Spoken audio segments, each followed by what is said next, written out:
He was not barking. He was not crying. He was sitting in the snow tied to a tree, watching the road as if every passing headlight might be the one that comes back for him.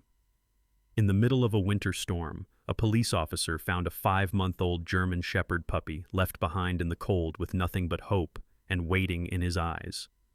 What happened next would slowly change, not just the life of that dog, but the hearts of everyone who met him. This is a story about patience, about staying when the world walks away, about how a broken soul can quietly save many others. Before we begin, tell me where you are watching from today. City, state, or country. Leave it in the comments, and if you believe small acts of kindness can change everything, stay with me for this story. Silver Pine, Montana, was the kind of town that winter never truly left. Even in the softest seasons, cold lived in the bones of its streets, clinging to the pine-covered hills like a memory that refused forgiveness. On this night, December pressed its full weight upon the valley. Snow fell in thick, patient sheets, turning every roof into a white altar and every road into a quiet confession. The wind threaded through the forest with a low, grieving voice, as if the mountains themselves were telling old stories to anyone still awake enough to listen. Officer Nathan Cole had been awake too long to hear them. Nathan was 41 years old, 6'2", broad-shouldered but beginning to stoop from years of service, his once black hair now streaked heavily with gray at the temples. His face carried the geography of hard seasons. A shallow scar along his right cheek from a traffic collision 8 years earlier, deep-set blue eyes shadowed by sleeplessness, and a mouth that rarely smiled anymore. In Silver Pine, everyone knew Nathan. He was the quiet one, the patient one, the man who stayed after accidents until the last tow truck left, who walked widows to their doors, who delivered bad news with a gentleness that came from understanding how words could bruise. 5 years earlier, a highway crash had taken his wife, Laura, a kindergarten teacher with sunflower hair and a laugh that filled rooms. Since then, something inside Nathan had folded inward. He still worked, he still served, but the man himself moved through life like someone listening for a sound that would never return. That night, he drove the outer forest road, the one locals avoided after sundown. His patrol truck cut slow tunnels of yellow light through falling snow. Pine branches bowed over the road like tired guardians. The radio whispered static. Somewhere between mile markers 14 and 15, Nathan noticed something wrong with the world. Not a sound. No animal crossing. No wind gust. No coyote howl. Just stillness. Then he saw the shape. At first it looked like a shadow tangled in the snowdrift beside the tree line. He slowed. Headlights revealed the truth. A small figure, dark against the white, sitting motionless at the base of a massive pine. Nathan pulled over, boots crunching into fresh powder as he stepped out. The wind burned his cheeks. His breath clouded thick in front of him. He walked slowly, careful not to startle whatever he was approaching. The figure did not move. It was a puppy, a German Shepherd, perhaps 5 months old. His coat was black and tan but dulled by ice and grime. Snow clung to his back in soft crystals. His ribs pressed visibly beneath his thin fur. One ear stood halfway, the other collapsed against his skull as if too tired to remember its duty.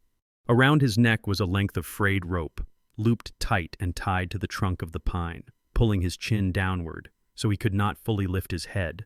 The skin beneath the rope was raw, reddened, weeping slightly into the frozen hair. A metal bowl lay nearby, rusted and empty, and beside it a torn towel stiff with ice. The puppy did not bark. He did not whimper. He did not tremble. He simply sat there, staring down the empty road, eyes wide and dark and unblinking, as though the headlights of every passing car might become the face of the one he was waiting for. Nathan knelt in the snow. "Hey," he said softly.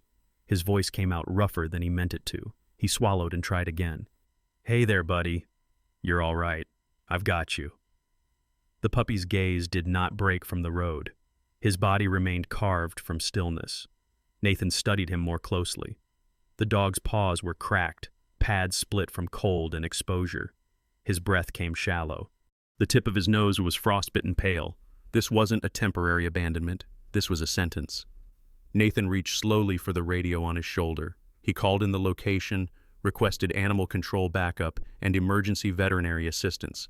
He photographed the scene with his phone for evidence: the rope, the bowl, the tree, the torn towel, the raw wounds around the puppy's neck. Protocol mattered. Someone had done this. Someone would answer for it. Still, the puppy did not move.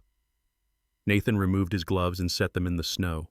He eased closer, crouching at the edge of the puppy's space. His knee sank into the cold. "You've been waiting a long time, haven't you?" he murmured. The puppy's eyes flickered, just barely, then returned to the road. Nathan reached into his coat pocket and pulled out the protein bar he carried for long shifts. He broke it in half, unwrapped it, and placed the pieces gently in the snow between them. The scent of meat drifted on the cold air. The puppy blinked once, then again. His nose twitched. His body did not move. "You don't have to be afraid," Nathan whispered. "I'm not here to hurt you." The puppy's gaze finally slid from the road to Nathan's face. In that look, Nathan felt something ancient stir. It was not fear. It was not anger.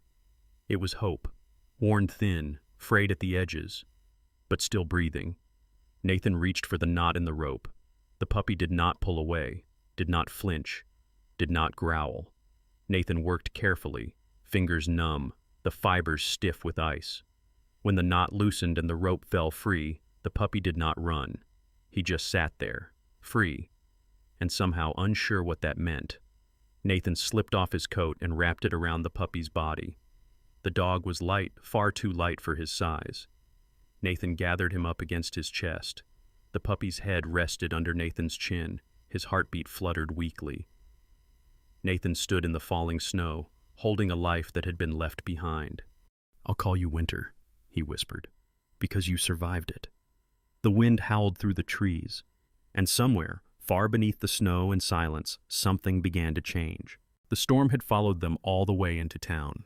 Snow still tumbled from the sky when Officer Nathan Cole turned his patrol truck onto the narrow road that led to Silver Pine Animal Clinic, the windshield wipers fighting against a growing wall of white. Winter lay on the passenger seat wrapped in Nathan's coat, his small chest fluttering with shallow breaths, eyes half closed, lashes clotted with melting snow. His body, light as a bundle of branches, rose and fell as though each breath were a question the world might refuse to answer. The clinic's lights glowed like a promise in the dark. The front door burst open before Nathan had fully parked. Dr. Evelyn Moore stood waiting.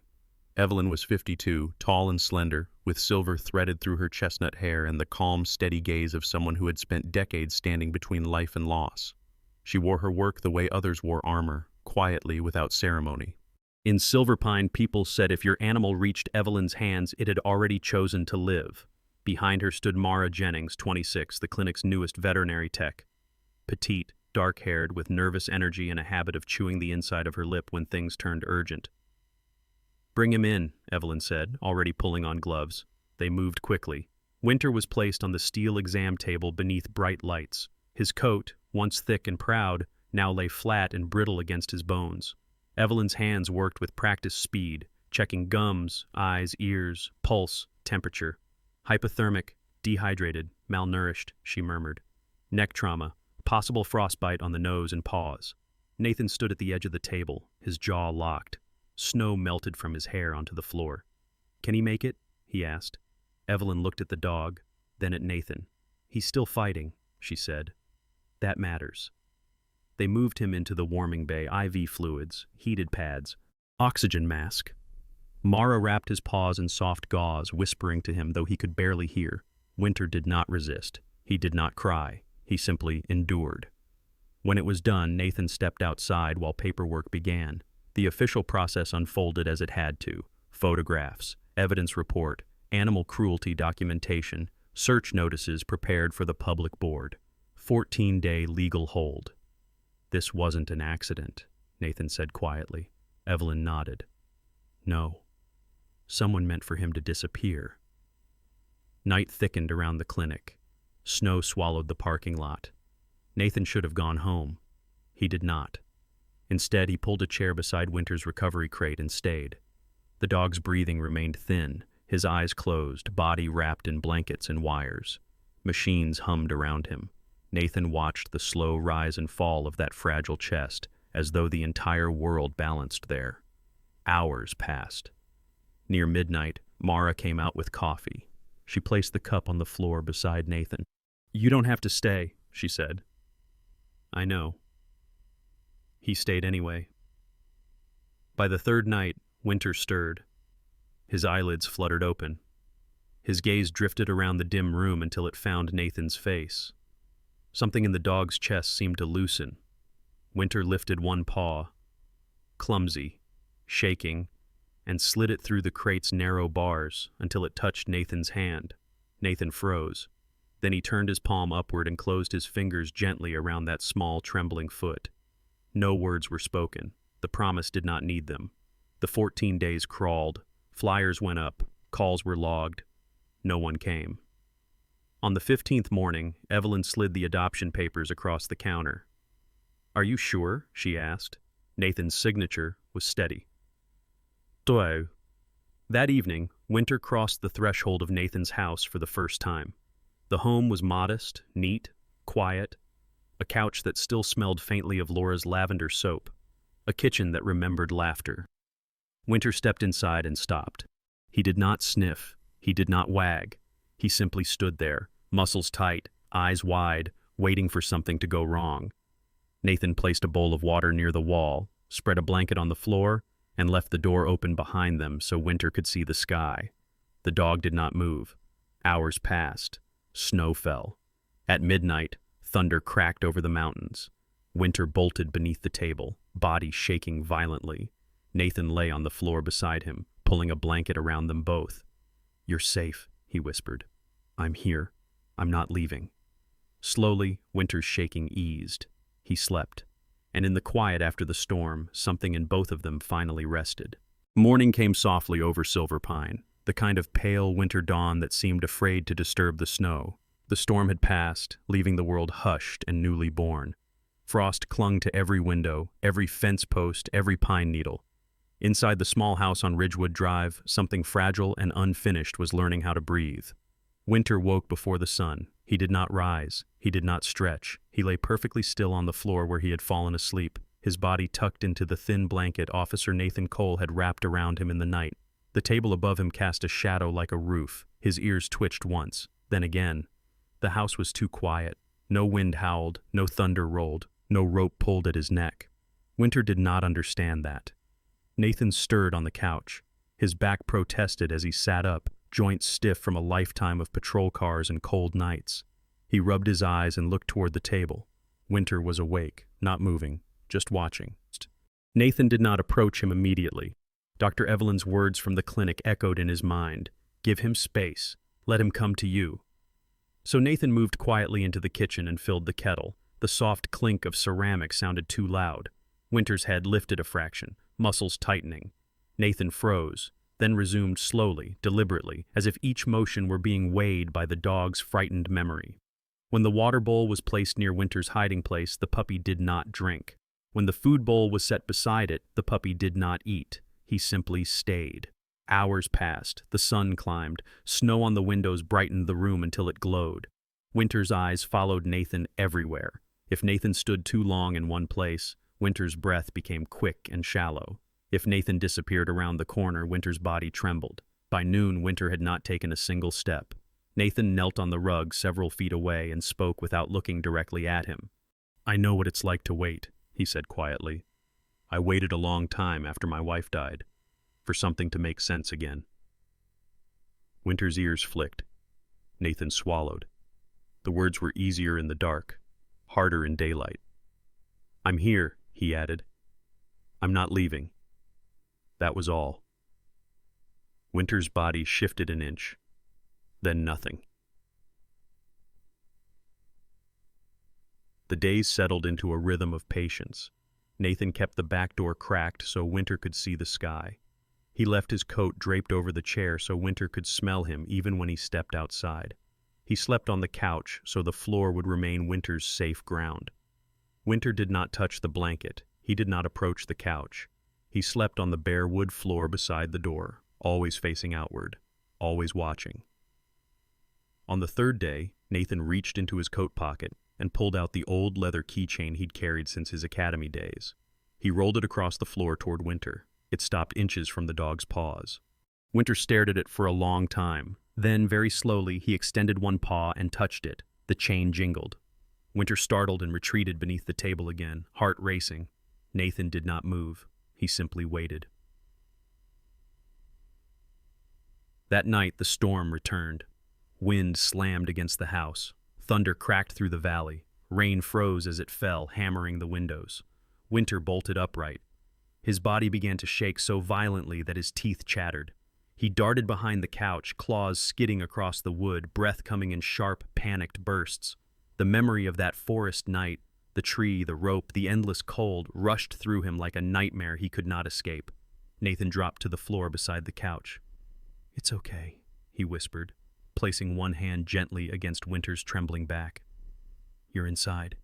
You're safe." Winter did not believe him. The shaking worsened. Nathan pulled his blanket onto the floor and lay down beside the dog, blocking the open space, becoming a wall between Winter and the storm. "I won't leave you," he said again. "I promise." Winter pressed closer. His breath slowly steadied. By morning, Winter was asleep with his head resting against Nathan's chest. 3 weeks passed. Winter began to change. He followed Nathan from room to room, quietly, like a shadow that feared its own light. If Nathan stopped walking, Winter stopped. If Nathan sat, Winter sat behind him, always behind, always watching. If Nathan closed a door between them, Winter panicked. One afternoon, Nathan accidentally left Winter in the kitchen while he stepped into the garage. When he returned, Winter was crouched by the door, body shaking, eyes wide with terror. Nathan knelt and wrapped him in his arms. "I'm here," he murmured. "I came back." Winter collapsed against him, breath shuddering. Something loosened between them that day. By the end of the month, Winter stepped outside for the first time. The grass was dusted with frost. The air smelled sharp and new. Winter froze at the threshold. Nathan waited. Winter took one step, then another. Then he ran, not far, not fast, just a small, awkward circle in the snow, ears flopping, tongue lolling as if joy itself were something he was still learning the shape of.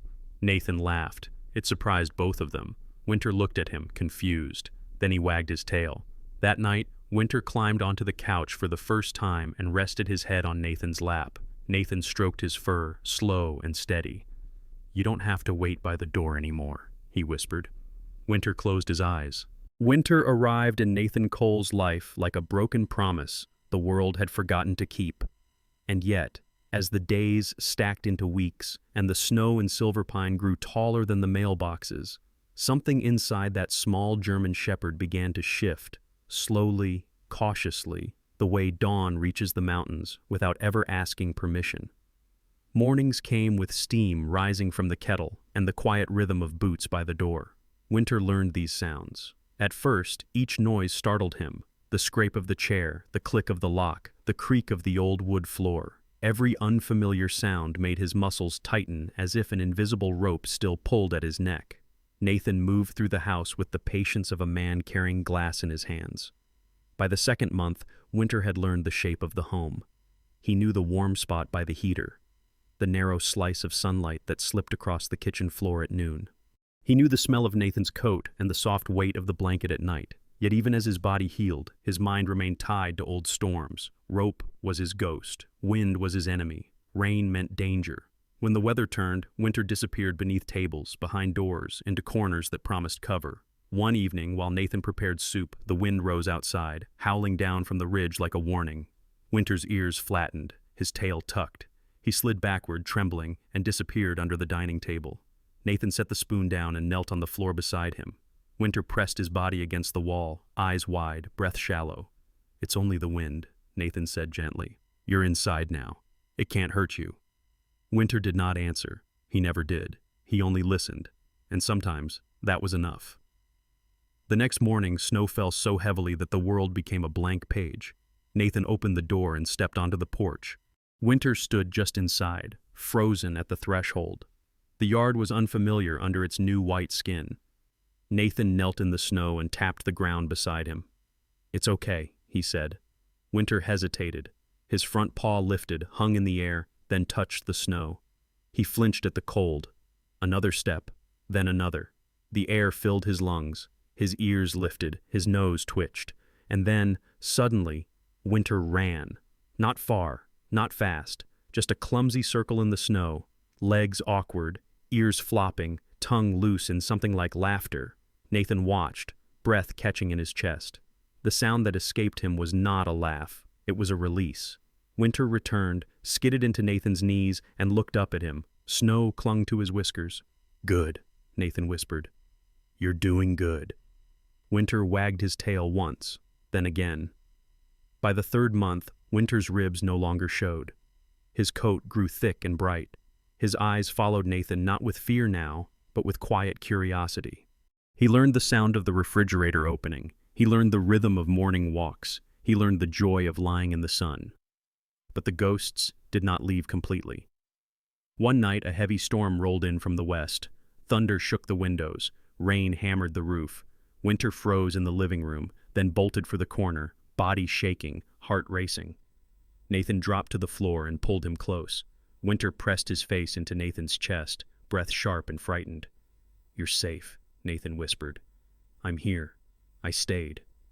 Winter slowly calmed, his body melting against Nathan's. When the storm passed, Winter slept with his head on Nathan's shoulder. The next morning, Dr. Evelyn Moore came by the house. She examined Winter carefully, her hands gentle, her eyes pleased. "He's recovering beautifully," she said. "Physically, emotionally, it will take time." Nathan nodded. "There's something else," Evelyn added. "We're starting behavioral evaluations for therapy animals at the Veterans Center. I think Winter might be a candidate someday, when he's ready." Nathan looked at Winter. The idea frightened him. The world had already been cruel enough to the dog. He wasn't sure he could risk more. But Winter stood and walked to Evelyn. He sat at her feet and looked up, calm and steady. Evelyn smiled. "He knows pain," she said softly. "That makes him special." The months continued. Winter began working with a local trainer, Samuel Price, a quiet man in his 60s with weathered hands and a voice that never rose above a whisper. Samuel taught Winter how to walk calmly in new places, how to remain still when strangers approached, how to trust his own breath. Winter learned not because he was told, but because he wanted to understand the world that had once betrayed him. By the 6th month, Winter no longer hid from storms. He still disliked the wind, but he did not shake. He no longer slept by the door. He slept beside Nathan's bed, his back against the wall, his eyes closed in peace. One afternoon, Nathan returned from the mailbox to find Winter lying on the couch. The couch. Not the floor, not the doorway. The couch. Winter lifted his head, eyes half closed, and thumped his tail once against the cushion. Nathan stood in the doorway for a long moment, something tight in his throat. Then he walked over and sat beside him. Winter placed his head in Nathan's lap and sighed. "You don't have to wait anymore," Nathan whispered. Winter closed his eyes. Spring arrived in Silver Pine the way healing always did, quietly, without announcement, without ceremony. The snow retreated into the high valleys and the river swelled with thaw. Pine needles shone wet and green. The world, after so much waiting, had decided to breathe again. Winter noticed before anyone else. He lifted his nose when the air changed. He followed new scents across the yard with careful interest. He watched the sky with a patience that was no longer rooted in fear, but in curiosity.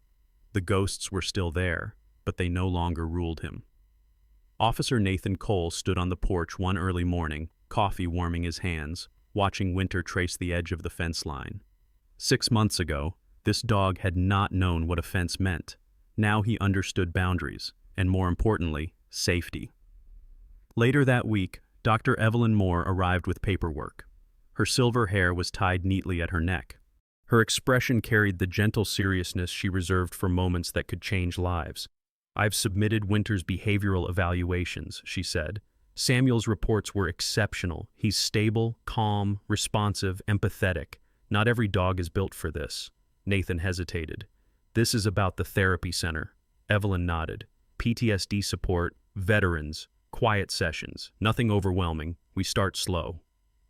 Nathan looked at Winter lying at his feet, ears perked, listening as though he understood every word. "I don't want him hurt again." Evelyn softened. "Sometimes healing means helping someone else survive the same storm." The Silver Pine Veteran Support Center sat behind a row of aging brick buildings near the old train yard. No signs, no banners, just a small door and a hallway that smelled faintly of coffee and memory. Nathan's heart pounded harder than it had in years.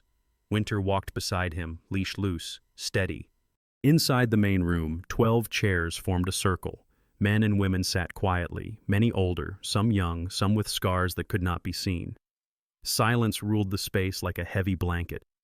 Nathan was introduced to Margaret Lane, the program coordinator, early 50s, tall, graying blonde hair, eyes kind but unflinching, the sort of woman who had learned how to listen without trying to fix everything. "Just let him be himself," Margaret whispered. They took seats near the wall. Winter lay down at Nathan's feet. The room spoke in quiet fragments, memories of fire, of sand, of friends lost in places with no names. Then the door opened. A man in his early 30s stepped inside. Mark Hollis. Broad shoulders, dark beard, jaw clenched so tightly his face seemed carved from stone. He sat alone in the far corner, arms crossed, eyes never lifting. Winter stood. He did not look at Nathan. He walked slowly across the room. Every voice faded. Winter stopped beside Mark. Sat. Lifted his head just enough that their eyes met. Mark did not move. Winter did not leave. Minutes passed. Mark's breathing changed. Finally, Mark whispered, "My unit had a dog like that." No one spoke. "She didn't make it," Mark said. His voice cracked. "I never really got over it." Winter stepped closer. Mark's hands trembled. Then he knelt and wrapped his arms around Winter's neck and broke. The room held its breath. Nathan felt tears on his own face and did not wipe them away. That was the moment Winter became more than a survivor. He became a rescuer. The weeks that followed unfolded like something the town had been waiting for without knowing it. Winter and Nathan returned every Tuesday. They did not run exercises. They did not command attention. They simply arrived. Some veterans reached for Winter. Some only watched. Some whispered stories into his fur. Winter listened to all of it. One afternoon, Margaret approached Nathan.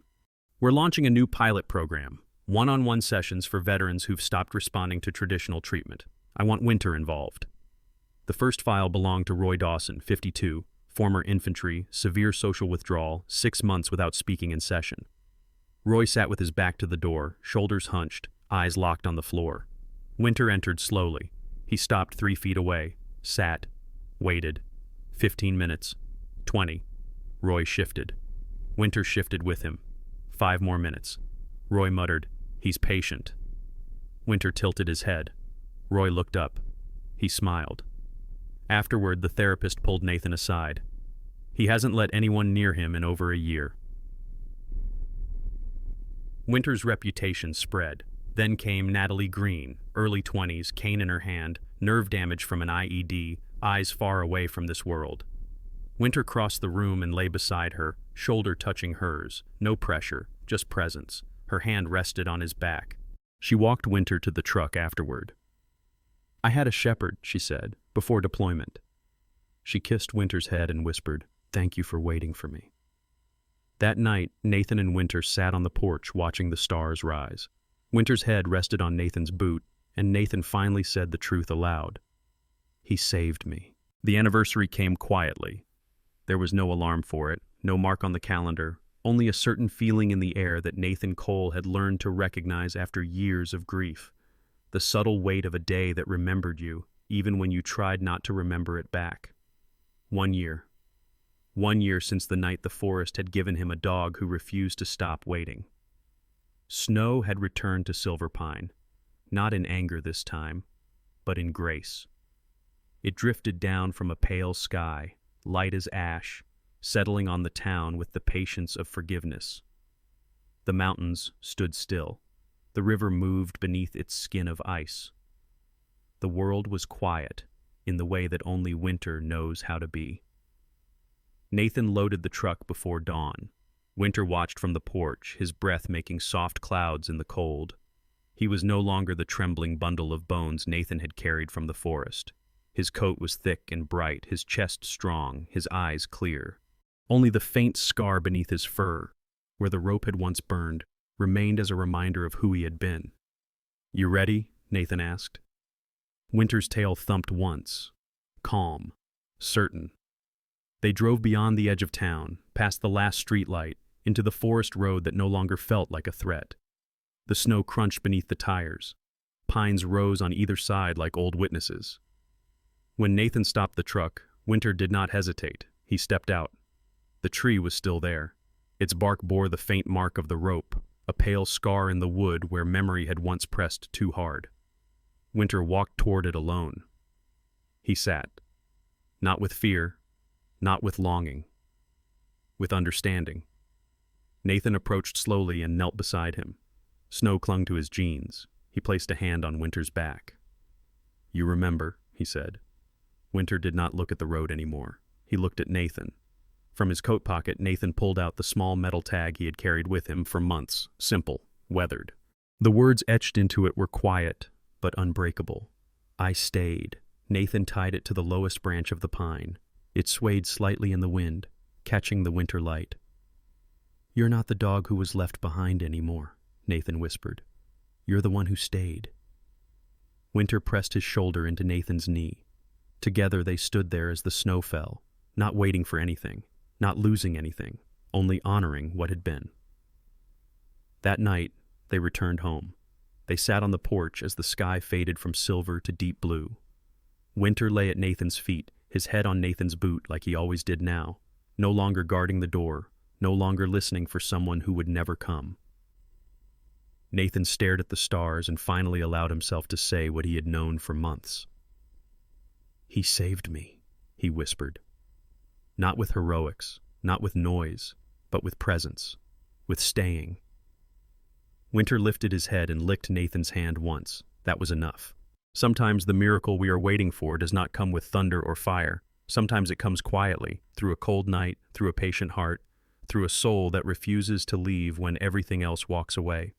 Winter did not survive because he was strong. He survived because someone stayed, and that is how God often works in our lives. Not through noise, but through presence. Not through speed, but through patience. Not by removing the storm, but by sending someone to sit with us inside it. If you are walking through something hard today, remember this. God has not forgotten you. Your waiting is not wasted. Your pain is not invisible, and your story is not finished. If this story touched your heart, please share it with someone who needs hope. Leave a comment to tell us where you are watching from. Subscribe to the channel for more stories that lift the soul. May God bless you and keep you and bring peace to your home. And if you believe in the power of staying and the miracle of love, type amen in the comments.